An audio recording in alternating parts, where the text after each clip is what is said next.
The best Japanese cuisine. It's Oja Hibachi Grill and Steakhouse. It was actually dispatched as a result of a brush fire in the area of Lawrence and Vista. When crews arrived on location, had fire showing on the original area or the property of origin that was quickly extending due to the high winds onto the neighbor's property.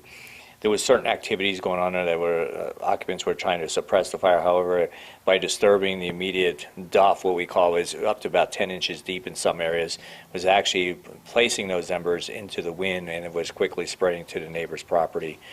Ultimately, 2 travel trailers were lost, approximately 1 acre of duff or the ground cover, a hay barn, and also a tack shop were also severely damaged.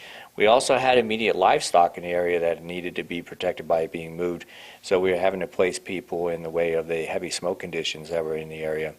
One of our animal control officers was doing just that, received a little too much smoke, and was transported to a local hospital.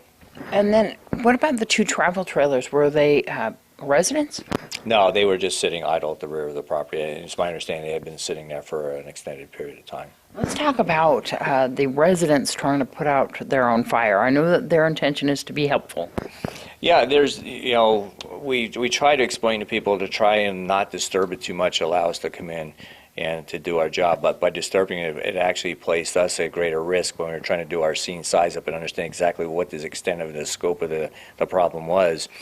It was placing blinding smoke, and I mean seriously blinding smoke. We went into it, my LT and I, and we couldn't see our hand in front of our face. But by lifting that material up and the way they were doing it, it was just allowing that wind to take it. Because they were using some kind of equipment to lift up the material that was burning and relocate it? They were attempting to try and manage by building piles, but unfortunately the piles just added the heat load, and it just didn't help our initial cause. Do you know how the fire started? Yes, it was my understanding when the original, the property where the fire began was from the use of a grinder. And the gentleman using the grinder didn't realize that a fire had started behind him until he turned around and it was already off to the races in the wind. How are the animals that were on the property? All the animals were supposed to be checked by a vet. They were moved to pens that were away from the immediate smoke and the fire. And it's my understanding that most of them look pretty decent. How's the animal control officer at this point? It's my understanding treated and released.